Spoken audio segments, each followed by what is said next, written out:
It's Monday night. It's July 25th, 2022. It's the 297th episode of the Tan and J-Man Show. Same old Tanner Lee here with my co-host, Josh the J-Man. What's going on, J-Man? What's up, dude? Another Monday, another week of sports talk. At least it's a little cooler this week than it has been the previous couple weeks. That's true. But inching closer to football season. Sweating up here. That's right. Only training camps start this week. Some do anyway. I assume all of them do. Yep. What did I see? Yesterday it was 7 weeks until the NFL season kicks off, I believe. Yep. Big 10 Media Days for this week. That's when you kind of know fall camps are getting close. I know, college football, I know week 0 starts less than this amount of days, but week 1's 5 weeks from Thursday. This Thursday. Man, can't wait. So we are getting close. I know week 0 this year consists of Northwestern and Nebraska over in Ireland. So that'll be 4 weeks from this weekend, I guess. I think Illinois plays week 0 as well against Wyoming. I think you're right. And I know Purdue plays Thursday night against Penn State. Indiana plays Friday night. Don't remember who they play off the top of my head. Somebody in the Big Ten. And then Notre Dame's Indiana. I think Indiana plays Illinois, actually. Oh, do they? Okay, on their opener? Week 1. And then Notre Dame plays at Ohio State on primetime Saturday night. So, it's going to be a bloodbath. You would think. One of the rare times I root for Ohio State. Yeah, I'm right in the same boat with you. So, but do you have some birdie or bogey? A big one this week. Big one this week because you are up 4 over par to 5 over par. You know what? I lobbed you a softball here too. You should get it right, and it's sticking with the theme of college football. So it's a college football question. You might have even seen this. Literally could not find a better trivia question. As Tanner's video is gone, and I don't know, and he is completely disconnected. So, you know what? I will hold off on the trivia question until Tanner gets back on here. I don't know what's going on with him. But not a whole lot going on in the sports world this past week. We had the MLB All-Star Game. That was pretty much it. Not a whole lot happened in the NBA as far as free agency goes or trades go. It was the Home Run Derby, the All-Star Game, trade deadline talks heating up. But other than that, it was one of the worst. It is always the worst sports week. It is the only sports week of the year where there are no major sports going on. And so, as I said, All-Star Game, Home Run Derby. It was kind of a rough watch. The Home Run Derby, seeing Albert Pujols somehow make it to the semifinal round. However, Julio Rodriguez, 21-year-old phenom, put on an absolute show. He hit over 80 home runs. He hit 29, I think it was 29 more home runs than Juan Soto did. Yet Juan Soto ended up winning the Home Run Derby. That's just kind of how it all shakes out. But Julio put on a fantastic show. I really like the way they do the Home Run Derby. I think they changed it in 2015 is what I remember them changing it, where it's a 3-minute time limit. You're going head-to-head against another player, where it used to be you had 10 outs to hit as many homers as you could. And so that it made it exciting, but I like this timed round a lot better because we see upsets for one. Now it's not as fair for a guy like Julio Rodriguez who hit. Tanner's back. He's back. Sorry about that, everybody. I got to get a new computer one of these days. This happened to me on another one of my podcasts last week. Same exact thing. So no warning, just everything goes off. Yeah, the computer's 6 years old almost. Yeah, I need to get a new one. I was just about to give you Birdie Bogey. I was talking about the Home Run Derby. Though, keep going with Home Run Derby. We'll switch it up. We'll do Birdie or Bogey after. So okay. Did you watch much of the Home Run Derby? Watched a little bit. Actually put me to sleep. I'm not making that up. Yeah. It really did. The Home Run Derby is fun to watch, and I was just talking about the way they do it now, which they changed it in 2015, doing the timed rounds where it's a head-to-head matchup. right, between players, which I really enjoy because it does make it more exciting because the 10 outs thing it was kind of getting stale. I mean, we saw Julio Rodriguez put on an absolute show his first 2 rounds, and then because of it kind of resets each round, he ends up losing, even though he hit 29 more homers than Juan Soto did, or 30 more homers than Juan Soto did overall. Juan Soto ended up winning. Good for him, 23 years old. I mean, seems like he's been around a decade, and he's only 23 years old, turning down almost $500 million contract. But he ends up winning the home run derby. But it kind of put Julio Rodriguez on the map a little bit, which is good because Seattle hasn't had a superstar really since Gary Payton. The last, yeah, no, since Ichiro. Yeah, I completely forgot about Ichiro. I almost said A-Rod. Keen Felix for a little bit. Yeah, he was a big name. Kind of fizzled out there at the end of his Mariners career, but yeah, he was a big name. They haven't had a position player since probably A-Rod. Griffey, obviously, how about Cano? He was a big acquisition, but his first year is when he got popped for PEDs, I believe, wasn't it? Yeah, I believe you're right. And he was on the downside of his career as well. So big name wise, he was a big name going there, but he didn't really pan out. I'm trying to think of some other guys. They haven't really had many free agent acquisitions that kind of blow your mind, nor trades. They are playing good baseball right now, and I'm sure there'll be buyers at the deadline here next Wednesday is the trade deadline. But I was glad I predicted the home run derby champion, though. Yeah, you got it right. My guy Kyle Schwarber must have felt bad for Pujols. The fix was on. They told him. Paul Blackburn, who was an all-star for the Oakland A's this year, he faced Albert Pujols late in that game, and the only thing the catcher was calling was fastballs right down the middle. So obviously there was some sort of thing MLB wanted them to do. And it might not have been MLB that called it, and maybe just the players kind of got together. Pujols last all-star game, he's a legend, all that. Want to see him hit the ball out of the ballpark, which he doesn't do that much anymore to begin with. And he honestly wasn't even that good in the home run derby. And Schwarber got screwed because he actually hit 20, but Major League Baseball, for whatever reason, missed one. And it should have been tied, and I think Schwarber would have ended up beating him. But now, correct me if I'm mistaken, but didn't that happen to him a few years ago when he was in the home run derby? Didn't he have one, or they called it foul and it was fair or something like that? So when he was a Cub, he should have won the home run derby because back then I think it was 2018. It might have been 2019. He put on an absolute show, and you used to have to wait until the ball landed before you got your next pitch. And so Schwarber puts on this show. It's the final round. Going up against Harper. Of course, Harper's the hometown guy there in Washington. And Harper, it must have been 2018 then. And Harper's pitcher, I don't even know who was pitching to him. It might have been his dad. Kept pitching and pitching and pitching. Didn't matter if the ball was landed yet or not. So Schwarber followed the rules. Harper's guy did not. And Schwarber would have ended up winning had Harper followed the rules. So that was kind of controversial. Not that home run derby really means that much, but you know who's made it their entire personality is Pete Alonso. He's in all the other guys are like on the field having fun. Pete's in there doing yoga and lifting in between. Like, he is such a weird guy, and I cannot stand him. There's something about Pete Alonso I just cannot stand. He acted like the home run derby was his World Series, and I know he'd won 2 in a row or whatever it was, 3. I don't think it was 3 in a row, 2 in a row. But there's just something about him that just rubs people the wrong way, including me. Yeah. No, I was not heartbroken to see him go home. No, I don't like him. I don't like the Mets to begin with, so.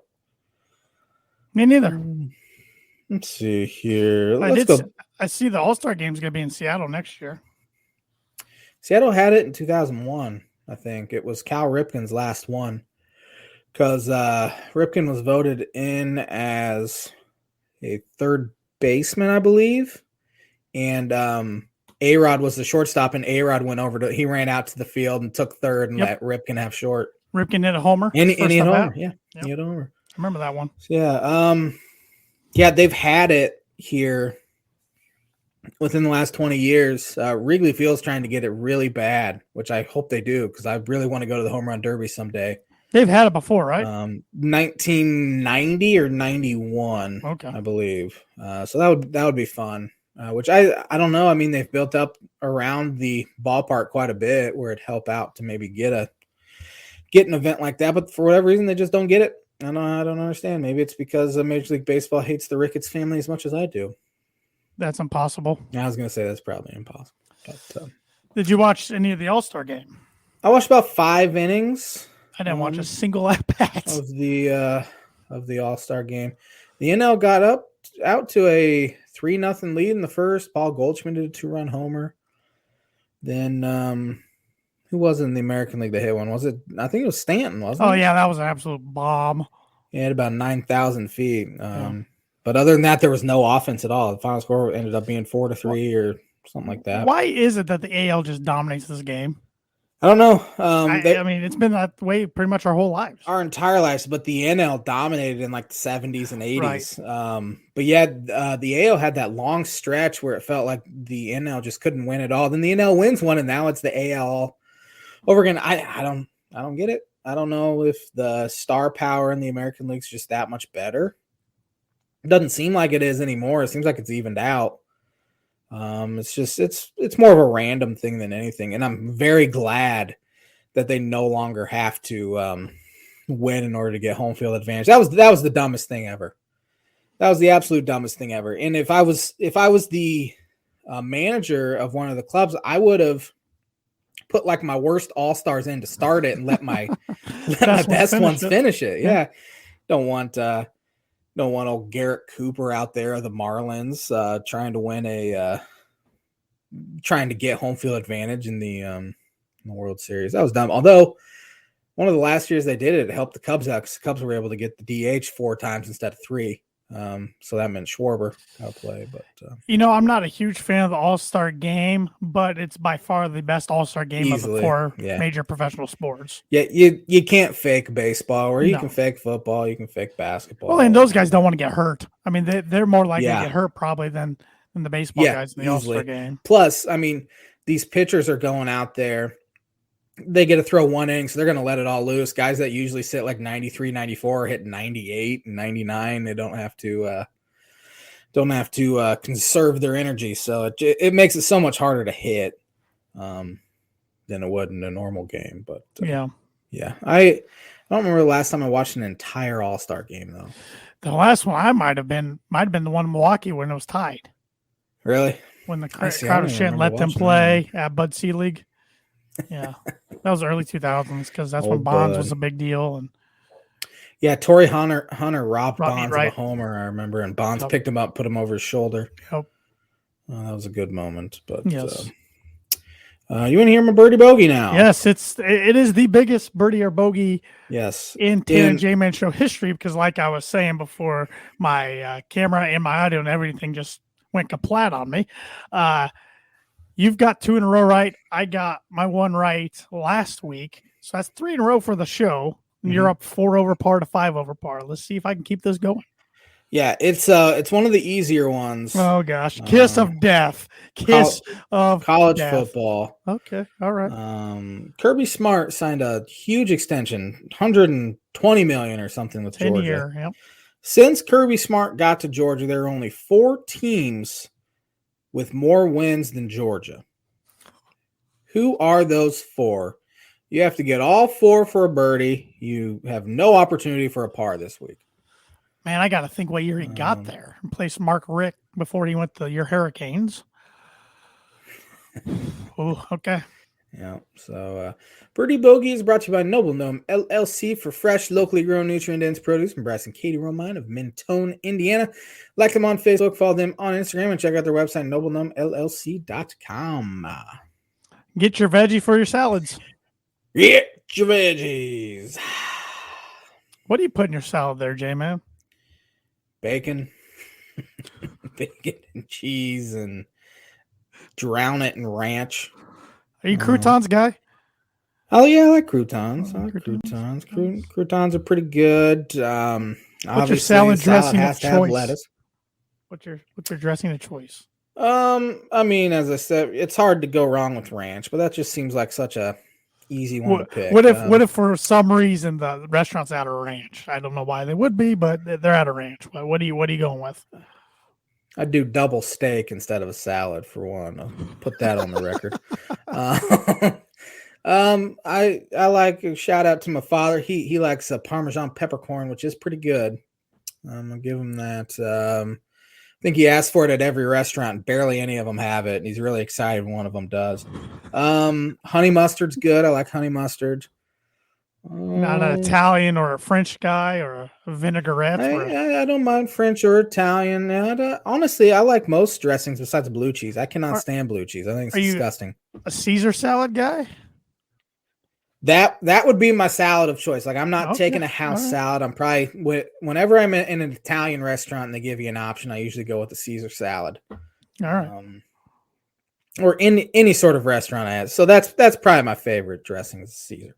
All right, fair enough. Well, but that's my plug this week. Go get your veggies for your salads from Noble Gnome LLC.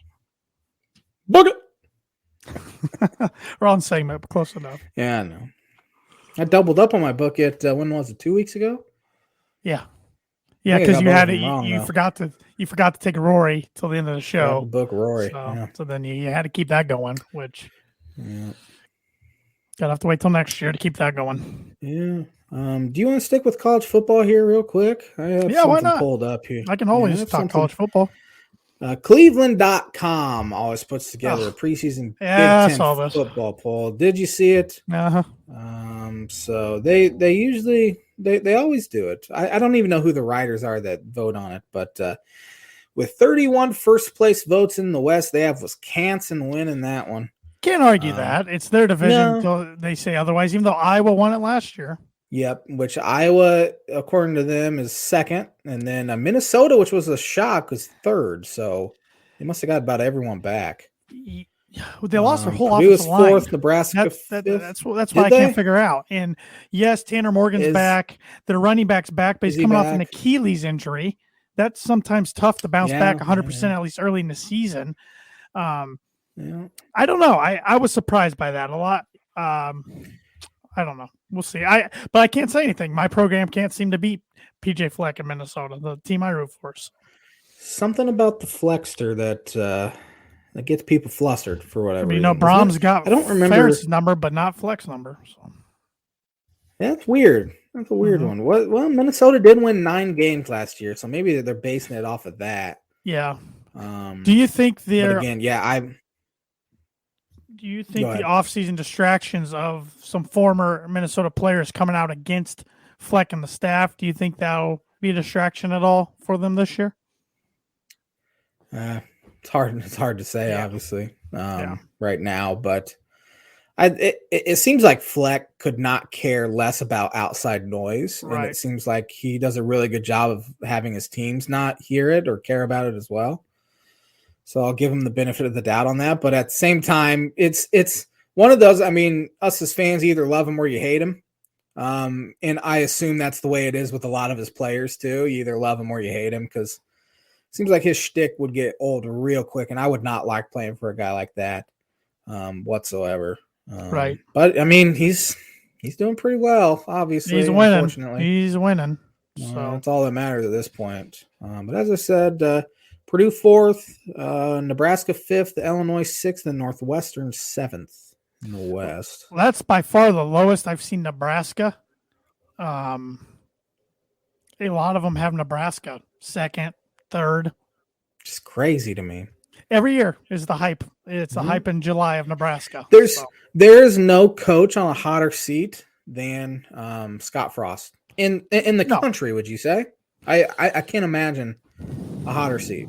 I guess you're probably right. It's definitely the hottest in the Big Ten. For going in the country, and I'm just spitballing off the top of my head, I gotta think Dino Babers is on the hot seat at Syracuse. I'm surprised he still has a job there. I know they don't really. School. They are, but Steve Norvell maybe Florida State. Mike Norvell? Is that who that is? His name is? I thought it was Steve. That was Mike Norvell. It might be Steve. Google it. Once again, the J-Man is correct. Of course he is. Yeah, but his seat's pretty right. hot. You're probably right, though. It's probably Scotty Frost.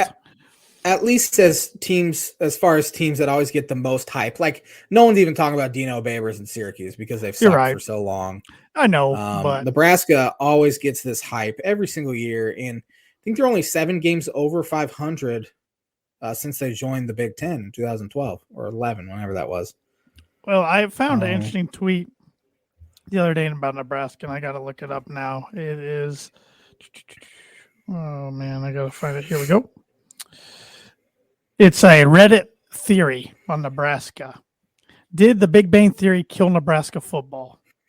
Since 2009, the Big Bang Theory, the beloved show about a group of nerds traveling through time to save the universe using the power of an attractive blonde. This is all just hearsay on there. She shows up and ruins everything. Tanner wrote this himself. No, I'm not a part of Reddit. She shows up and ruins everything aired in an episode called the Cornhusker Vortex. In this episode, Penny tried to get Leonard to watch Nebraska football with her, which caused Sheldon to try to teach Leonard about football. Since the season when the episode aired, Nebraska has a 56% win percentage and has had 6 losing seasons. Prior to that episode, Nebraska had only had 2 losing seasons in the preceding 45 years. It's all the Big Bang Theory's fault. One of my least favorite sitcoms of all time. Oh, I like it. I don't find it funny at all. Maybe that's just not my humor. Yeah, maybe it's not your style, but that's a theory. So we'll see. Scott Frost, no excuse this year. New quarterback Casey Thompson put off great stats at Texas. We'll see what he does in Nebraska. Yeah. New offensive coordinator from Pittsburgh. So, who ripped on the Pat Narduzzi ripped on the old Pitt offensive coordinator, said we couldn't run the ball to save our lives. Yeah, something like that. Where did Adrian Martinez end up? I want to say Kansas State. Well, that's just a guess off the top of my head. You are correct. Okay. You're correct. Because I almost said South Carolina, but that was Spencer Rattler who finished South Carolina. Yeah. So, but yeah, Adrian Martinez is still playing college football. Yeah, 5th year now, which I guess it feels like COVID helped that. Yeah. Well, 6th if you include his. So he had an injury year, didn't he? Yeah. Or was he a redshirt guy at one point? I swear he started every year at Nebraska. Yeah, this is only his 5th year. 18, 19, 20, 21. Yeah. When you start that many years in a row, I guess it just kind of adds up. His best year by far was his freshman year. Yeah. Yeah. So, but it'll be that's going to be one of my takeaways. Big Ten Media Day, media days are different than they used to be. This one's back in Indianapolis instead of Chicago. Kevin Warren and all the coaches are going to be asked about USC, UCLA. That's going to be the big thing. But my takeaway is what can we take away besides that this year? I look around the league. They got some of the older coaches who can speak their mind and not get ridiculed. Kurt Ferentz is in that company. Who else is in there? I would say Paul Christ probably in that company. Probably. James Franklin maybe. Maybe even Bielema. I mean, he was around for so long at Wisconsin that he could. That's true. But yeah, I mean Harbaugh, I wouldn't say yet. I mean, he's been around a while, I guess. Yeah, Harbaugh's going to get scrutinized regardless of what he says. Right. So which really, people put way too much stock in media day anyway. They don't just something to talk about in a dead period. Yeah, the coaches don't say anything. They just talk. You don't learn anything that I would think. Yeah. No. But what would you ask Bielema about Illinois if you could ask him one question? I mean, as a fan trying to get back on the Illinois football bandwagon, what's one thing you want to know about the team? How are you going to get butts back into the seats there, Bielema? That'd be the one question. That's literally it. And honestly, they showed it in basketball. Now, even in their down years in basketball, they still had pretty good crowds. And now that they're back, they sell out all the time, which I think would happen for football as well. You just win. You turn into a program like, I mean, just strive for what Iowa's done, because Iowa was trash for the few years before Ferentz got there. Wisconsin was trash before Barry Alvarez got there. So just put together 2 or 3 solid years, and I think fans will definitely, even one solid year, and the fans will be back. It's done it for Purdue. I mean, they were awful attendance during Darrell Hazel years, and Brahms had a couple solid seasons, and they sold out a lot of games last year, and season tickets are way up this year. They've sold more tickets since 2008 going into this year. So you just win some games. They'll definitely come back. Yeah, and I don't think Illinois will ever be a school that sells out a bunch of games, because honestly, people don't care that much about Illinois football.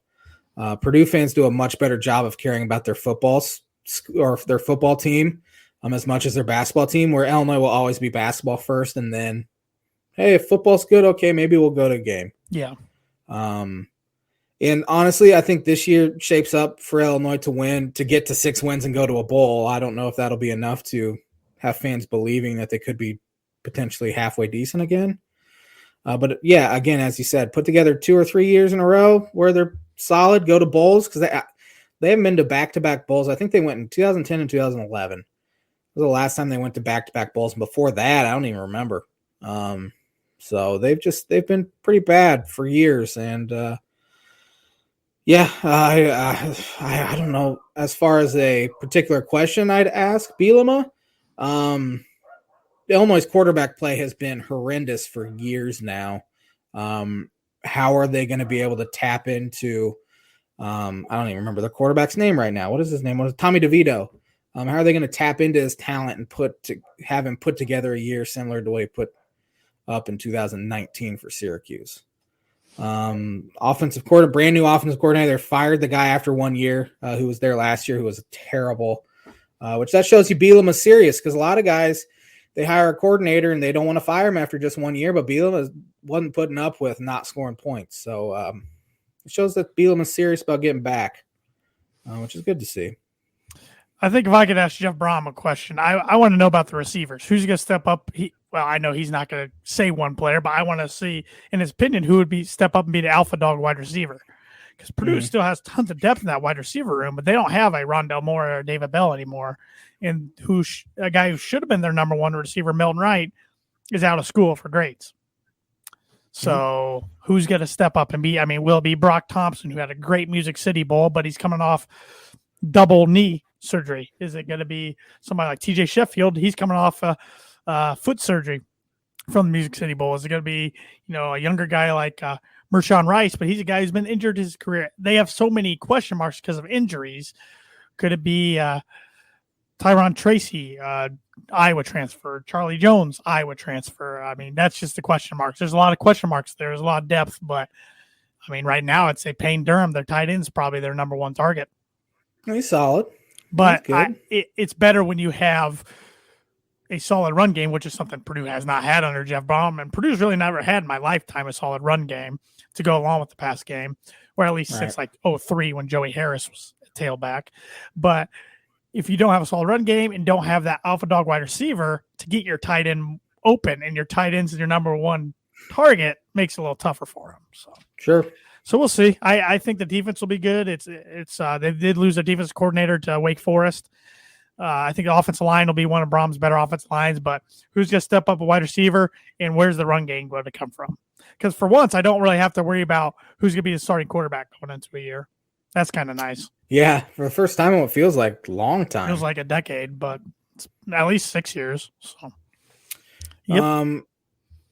Elsewhere in this poll, of course, they have Ohio State winning the East. All 36 votees had them winning the East, and every single one of them had them winning the Big Ten championship, regardless of who they play, which is not shocking. I honestly think, and I could be wrong, and that's what I like about college football. There always are some surprises, but I really think this year, on paper, it's Alabama and Ohio State up here, everybody else below them. I really think both those teams are so stacked. I'd be surprised if they don't meet in the championship. I agree. And that's including Georgia, Clemson. Mm-hmm. I'll throw Notre Dame in there. A lot of the big boys. I really think Ohio State and Georgia, or Ohio State and Alabama, are that much better. I don't think Michigan repeats and gets back to the playoffs. No, I don't either. They had C.J. Stroud winning Offensive Player of the Year. Can't argue that. His wide receiver, Jackson Smith, I don't even know how to pronounce his second part of his last name. Also got 2 first-place votes. Tua's little brother, Talia, had 1 first-place vote, clearly a Maryland writer or whatever. I voted for him to win preseason, or him to win Offensive Player of the Year. As far as preseason Defensive Player of the Year, I've never heard of any of these guys. They had Jack Campbell with 21st place votes, linebacker out of Iowa, Nick Herbig, linebacker Wisconsin, Zach Harrison, defensive end, Ohio State. And down here at the bottom, a Rutgers punter somehow got 1 point to win Defensive Player of the Year in the Big Ten. Well, I listen to Barstool Sports Unnecessary Roughness. It's their Barstool's college football podcast. I listen to that on a regular basis. And they were talking about the Big Ten quarterbacks the other day, because you're going through each conference, and each of the 4 hosts give their top list of 7 or 8 quarterbacks in the conference. And it was pretty interesting. Here, C.J. Stroud was number 1 across the board. Number 2, you had a mix of either Aiden O'Connell or Tua's little brother. And then number 3, one of them had Aiden, one of them had Tulia. One of them had the combination of McNamara and McCarthy at Michigan, which I thought that was interesting, because they're kind of going to use a 2 quarterback system. The other one had Peyton Thorne. Yeah, that's worked real well. That 2 quarterback system. Yeah, he had a good year last year. And then number 4 was Thorne, O'Connell, Tua's little brother, and Casey Thompson was 4 on one list. I'm like, okay. 5 was Casey Thompson, Thorne, McNamara, McCarthy. 6, same guys we've already mentioned. Then 7, we finally getting some guys we haven't mentioned, but these are 2 guys we've talked about a lot in the podcast in the last few years. Penn State's Sean Clifford and Wisconsin's Graham Mertz. Yeah, it seems like Clifford's been there forever, and he's just never taken that next step. And Graham Mertz might not even have a job if it wasn't for Illinois' defense. Had 1 good game in 2020 in the COVID year. Yeah. They should have kept who was the guy that started at Notre Dame last year? What was his name? Started at Notre Dame last year. For Notre Dame, I should say. Jack Cohn. He's clearly better than Graham Mertz. Yeah, nobody thought so, though, I know. If it wasn't for Cohn's injury, Mertz wouldn't even have been playing against Illinois in 2020. So, yeah, that's right. But also some names off that list that were left off.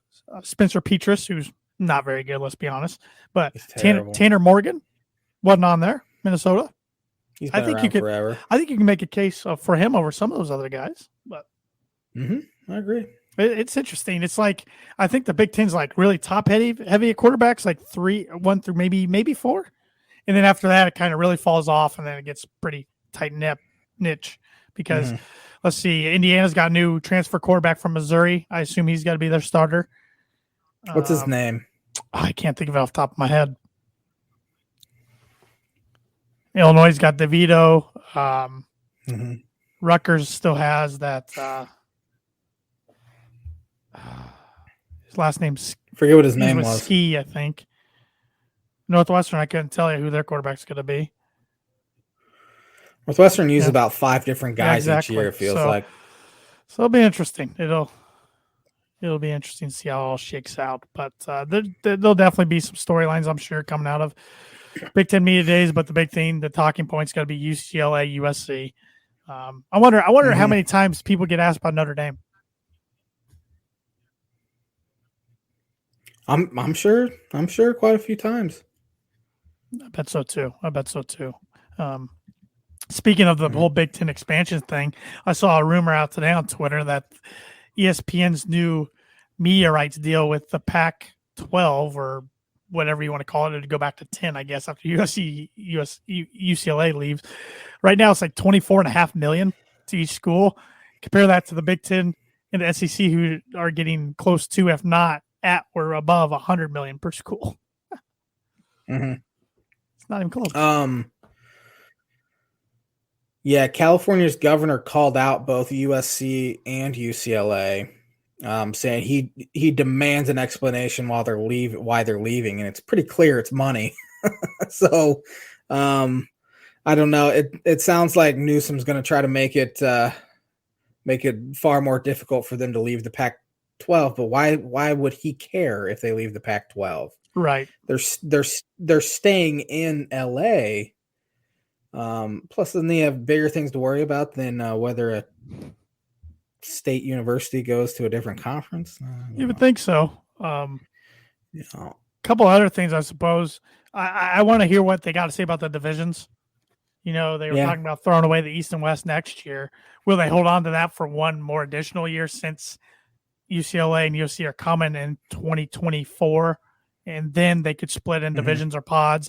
It'll be interesting to see what Kevin Warren has to say about that. He probably doesn't have a plan. Yeah.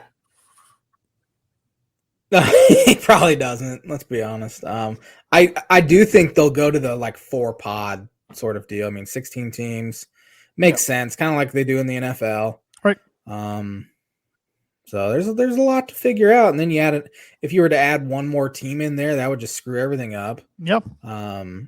This is the life of college football. If you add any more, you have to go 4 more. You have to go to 20. Then you could have 4 pods of 5 or 5 pods of 4. You're going to end up adding Indiana State and going to end up adding Southern Illinois and Loyola and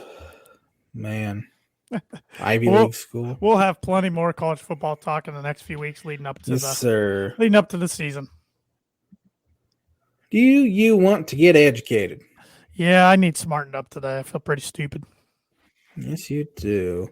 Thanks. On this day in 1937, who won the 31st Tour de France? I know 3 cyclists, so no idea. I only know one. So Roger Lepepe of France. Well, I said I know 3 now. I can only think of 2, Lance Armstrong and Floyd Landis. Who was that other guy that got in trouble for doping? Floyd Landis, wasn't it? Was it? For some reason, I think it was a different guy. It probably was. On this day, in 1957, Peter Loader takes a cricket hat trick for England, VWI at Headingley. I don't know what a cricket hat trick is, but I'm going to look it up real quick. Saw some guys playing cricket yesterday up in Fort Wayne. Really? Up in Fort Seems Wayne? Like every Sunday there's a field that some guys play cricket at. It occurs when a bowler takes 3 wickets with consecutive deliveries. Does not help me whatsoever. I was going to say, that does nothing for me. Moving on. On this day in 1972, who was the Major League Baseball All-Star Game MVP? It is a former Hall of Famer, and he's a former Red, Cincinnati Red. And he just passed away a few years ago. Joe Morgan? Joe Morgan, you got it. The passed away thing. I was going to go with Johnny Bench, but then you said passed away. I was like, I think Johnny Bench still alive. I think he's still alive. On this day in a lot of Tour de France.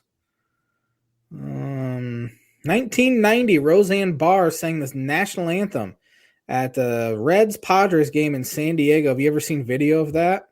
No, and I don't think I want to. It's pretty cringeworthy. She tried to be funny and it was not funny. Nope. Don't like her voice. No thanks. Yeah. Her singing voice sounds just like her talking voice, so it's not great. On this day in 1991, Seattle Jay Buhner, remember Jay Buhner? Yeah. Hit a 479-foot homer in Yankee Stadium. He was best friends with King Griffey Jr. Yeah. The Bash brothers there.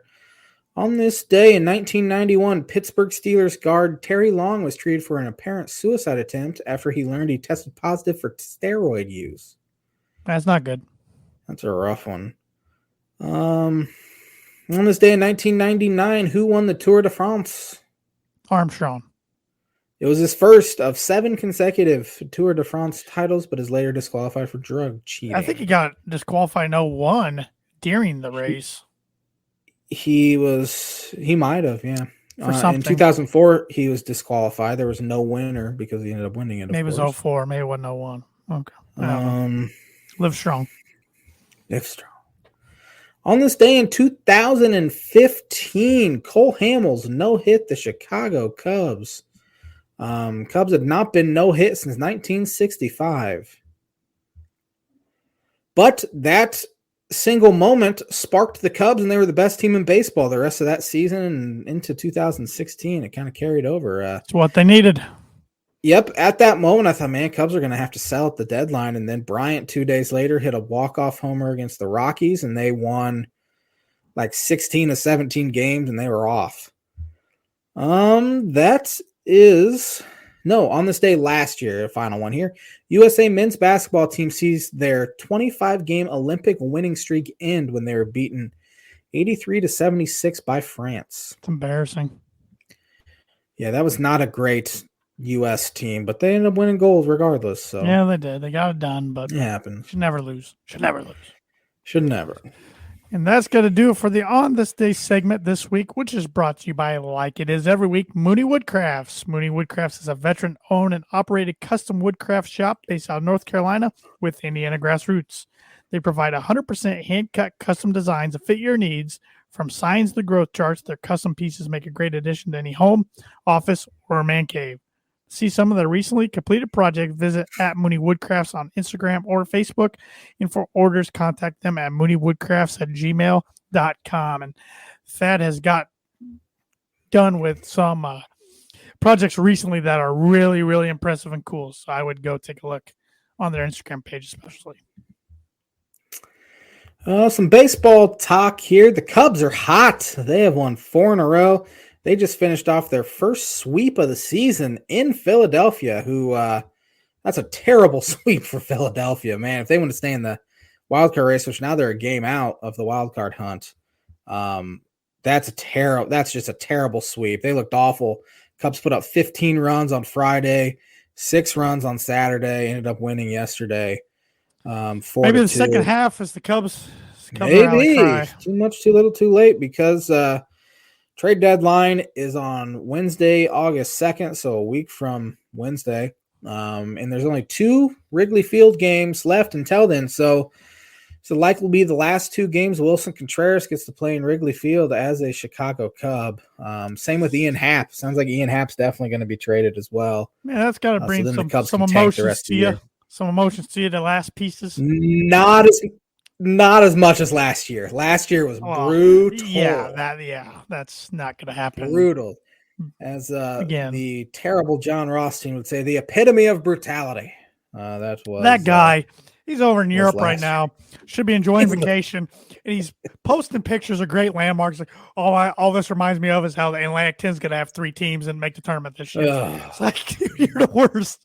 Enjoy something other than college basketball. I mean, he likes what he likes, I guess. He loves what he does. And he gets to, he gets to watch and tweet about college basketball. Let's be honest. We would take his gig. For a living. Oh, absolutely. Absolutely. Some Cubs stats here.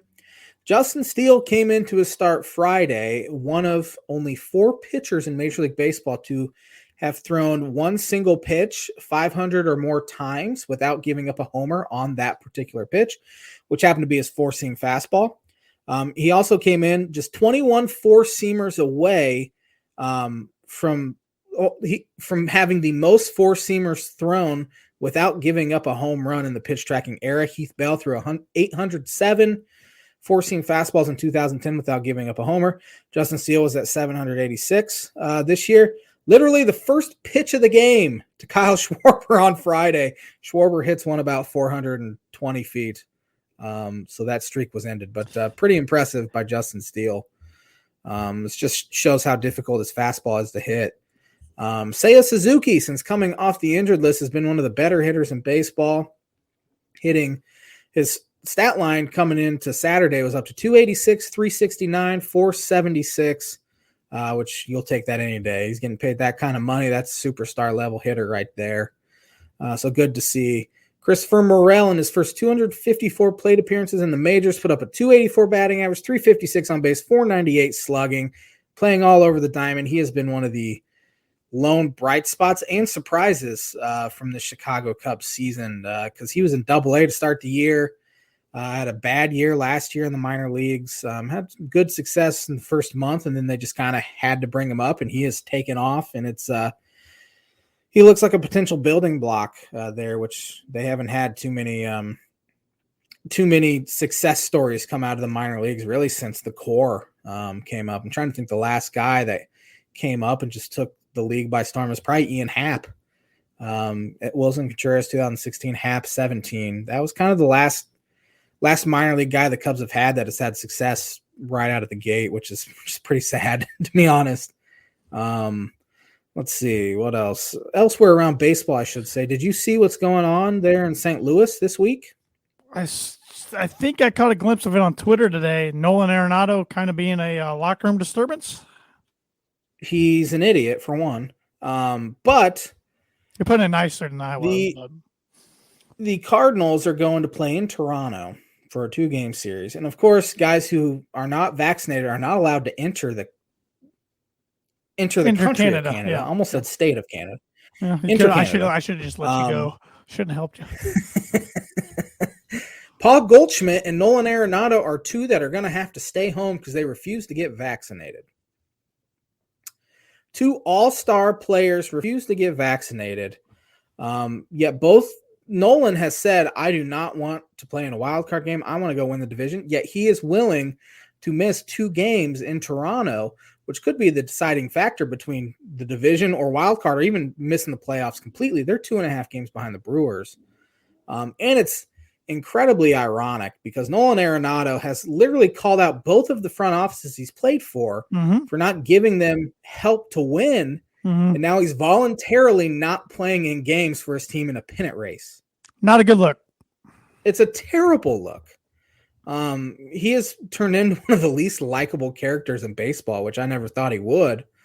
It makes absolutely no sense why you wouldn't get vaccinated, period. The health benefits that come from being vaccinated are huge. For one, I mean, I had COVID back in February and I was sick for a few days, but if I was not vaccinated, I would have been really sick.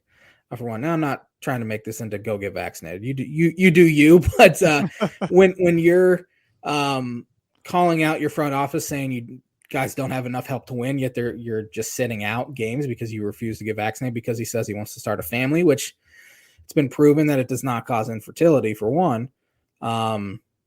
It's just stupid. And now I obviously always root against the Cardinals to miss the playoffs, and I hope this costs them. I mean, they've been disappointing. 5 games under 500, but they're still just 2.5 out of the division. They are in that last wild card spot mainly because of the Cubs sweep in Philadelphia here. But it's a bad look. I mean, they talk about leadership and all that. Yet 2 of your guys aren't even playing. So that just kind of rubbed me and a lot of people the wrong way there. But hey, whatever. A trade deadline coming up. What are the rumors surrounding some big-time players around the league? Juan Soto is almost for sure gone, which is crazy. 23 years old. Sounds like the Cardinals are the front runner, which would be that's got to make you happy. Which would be death. It would be awful if he ended up in St. Louis. They supposedly have the capital to get it done. Honestly, Cubs should make as much of a run as anyone. I don't care if they're not in it. This is a superstar level, transcendent player that could be the guy you build around. 23 years old. These guys don't become available at this sort of level ever. Every single team in baseball should try to make a trade for him, but the Cubs won't. They'll just let the Cardinals have him. You know, we aren't ready to win yet, so why take a chance or why trade for a guy that's going to be a Hall of Famer someday at 23 years old? 23 years old. They're not even going to attempt. He's going to end up. St. Louis is probably the betting favorite right now. Both New York teams are very interested in him. West Coast teams are interested in him. He'll probably end up in LA. The one team I'm rooting for in this, if the Cubs don't trade for him, which they won't, Seattle, because I think they can get it done. And to add him to that roster, that'd be huge for him. Then if they still don't make the playoffs, it's just like, all right, they're never making it ever again. Yeah, zero excuse not to make the playoffs. I mean, they're sitting here 2 games up, the final wild card spot right now over the Cleveland Indians. Guardians. It's still fresh. It's still fresh. You've been saying that about the LA Chargers too for Yeah, I know. 4 years And or whatever it's been. Still call them the Oakland Raiders. Well, that one, understandable. Yeah. But this will be the J-Man's Book It prediction of the week here. As I said, 2 of the Cubs players most likely gone are Wilson Contreras and Ian Happ. And I think by this time next week, at least one of those guys will be traded. A lot of teams need catching help. Sounds like Yankees are interested. Padres are interested. Mets are interested in Contreras. Team litany of teams are interested in Happ, including the Padres. There's even been talk about a Contreras and Happ to San Diego. So, I think one of those guys will be traded. And, this week be their last week playing in Wrigley as a Cub, which is kind of sad. But it is what it is, and it's going to be a complete teardown once again. So, a few more years of horrendous baseball to look forward to. That's always fun. Who else can be traded? Teams have checked in with the Angels for Shohei Ohtani and Mike Trout, but I can't imagine any. They should, but they won't. J-Man's Book of British of the Week brought to you by Indiana Farm Bureau Insurance Agent Travis Watchering for life, home, auto, business, renters, workers' comp, and farm insurance. Contact Travis at 219-869-4561. His email is travis.watchering@infb.com. Do you have some word association for me? I do. And this was provided by pretty much our producer of the show. I'm just going to call him now. Loyal viewer every week, Sean Shriver. He gave me a good list right off after we got off the air last week. And this is pretty much just football commentators over the years. Okay. So starting with Chris Collinsworth, the slide in. The slide in, that was the first thing I could think of. I ruined it. That's all I could think of too. He's definitely grown on me. Me too. I used to hate him. Yep. And now he'll be paired with Tirico now that Al Michaels is doing the Prime games, I believe, isn't he? Right, on Thursday. Yep. Thursday night Prime game. Or did he move to Monday? No, I think he's Thursday. No, he's the Prime. He's the Prime guy. Yeah. Speaking of Al Michaels. Legend. I mean, he called the Miracle on Ice. He called the 1989 World Series with the San Francisco earthquake. He's called countless NBA Finals games, countless Super Bowl games, countless classic Monday night games. He did what? Legend. Iconic voice. Kurt Herbstreit, since he's a new NFL commentator. Yeah, always liked Herb. I think he does a great job on game day. Good commentator as well. Likeable guy besides his baseball fandom. Yeah, Dad and I were talking about this the other day. How we used to be big Jay Billis and Herbstreit fans. Mm-hmm. We still like Herbstreit. We don't like Billis anymore. No, Billis has gotten. I'm with you on that. Yeah, it's kind of lost me. Jim Nantz. Jim, best. He has the best job in the world. I think he does too. For one, does all the major golf tournaments, Super Bowls, NCAA tournament championship games. Hello, friends. Don't like him as much in the NFL. I like him for college basketball a lot more than the NFL for whatever reason. I know what's coming here, but Tony Romo. He is undoubtedly the most overpaid person, regardless of profession, in the world today. Wow. Doesn't shut up, doesn't let the game breathe. He's annoying. He is very smart. I'll give him that, but he just needs to shut up and let the game happen without interjecting himself. I like him, but we've talked about this many times on the podcast. So Troy Aikman, there's a new Monday night guy. Yeah, him and Buck, and I'm sure Buck's on the list as well. Yeah, I was gonna do him next, so knock them both out. Yeah, I'll knock them both out. Buck, I like him for baseball a lot more than football. Of course, I've never liked those 4:25 Eastern NFC games for whatever reason. NFC East usually. Yeah. Never liked Aikman, even when he was a player. I think he's one of the most overrated. Even Skip Bayless. Even Skippy. Skippy hates him. Boring. In my opinion, boring NFL commentator, Aikman. And Buck does a solid job, but I think we're going to miss Buck doing baseball. Mike Tirico, I think is fantastic. I think he was great. Monday Night Football on ESPN. I think he'll do a really good job taking over for Al Michaels too. I do too. Phil Simms. Boring. Romo took his job. I know. I think I like Romo more, which says a lot about Phil Simms. John Madden. Loved Brett Favre. Did he ever? He loved himself some Brett Favre. Him and Pat Summerall. That was a good legendary duo there. Yep, and John's on the cover of this year's Madden game, of course, rightfully so. Dick Stockton. He does Dolphins preseason games. The game has passed him by. He's a bad NFL commentator now. I remember he did like Major League Baseball playoffs not that long ago, and he's not very good on that either. Daryl Johnson. Like him, he has a messed up finger, if I remember correctly. I think it's his ring finger that's like sideways. That's the only thing I know. That's the only thing that sets him apart anyway. Well, this guy had a messed up leg at one point, Joe Theismann. Joe Thigh will never forget that. I've seen that video, and you can hear the pop. Theismann, yeah, he was the old Sunday night crew when it was on ESPN. I remember him, and I forget who was the guy calling the games then. But and last, Dan Deerdorf. Dan Deere, is he still doing them? I don't know. I haven't seen him in a while if he does, but yeah, he used to be like the top CBS guy, if I'm not wrong, or if I'm not mistaken. There's some others I could have put Fouts on there, Ian Eagle. I could have went on and on. You know, I think Ian Eagle does a really good job. I know you haven't liked him, but he is fantastic college basketball too, good in the NFL. I think he does Brooklyn Nets games in the winter as well. I like Ian Eagle. Yeah, I could have named a lot more. I could have put Booger McFarland on there. I could have put I hated Booger. Brian Greasy on there. There's a lot of guys. It's a good list. That was a good list. I like that one. Sean always comes through. That's why he's pretty much our producer without being our producer. That's right. So. This episode is brought to you by. Oh, you have to read first. Sorry, I do. Stepping on my toes there, J-Man.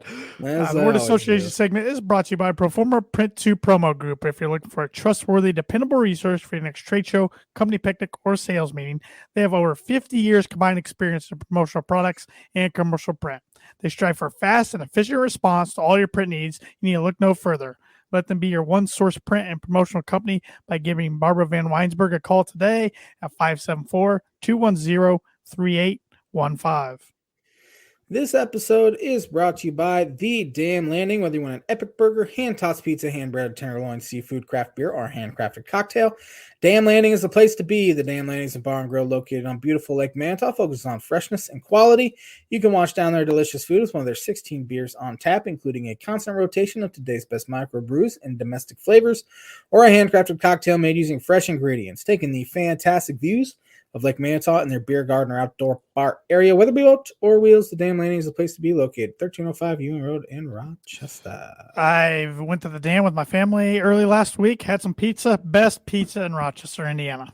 I agree. They have some good za. Yes, they do. They got a lot of good things. So go they make a trip up or down or east or west to Rochester, Indiana, wherever you might be. Fly in if you need to do by boat or wheels or air. Come to the Dam Landing. You won't be disappointed. My dad chimed in. Dan Deerdorf is the color man for Michigan football. Is he now? Yes. Did not know that. Michigan man. Kirby Smart's signed a huge extension. There are only four schools in college football that have more wins than Georgia since Kirby Smart has been at Georgia. Who are they? Oh, I'm probably going to end up missing this. I'm going to be really mad. But Alabama. Yep. Ohio State. Yep. Clemson. Yep. One more, man. Notre Dame. You got yourself a bogey. Believe it or not, Oklahoma and Clemson have the same amount of wins. My level from hatred, I didn't think you could grow for Notre Dame. It just did. I honestly wasn't even thinking Notre Dame. I thought you'd get it for sure. Oklahoma didn't come to my mind? That's really interesting. I mean, they've been in the playoffs. I can't stand Notre Dame, but Kelly wins 10 games a year. He does. Now he's down to Bayou. Yeah, he's down to Bayou Love and the Darn it. Well, now I'm in trouble, Josh. That puts me at 6 over par. I'm 2 back. You know, I'm telling you, that was one of the easiest questions I could find, too. I was pretty confident. Man, that's a good one.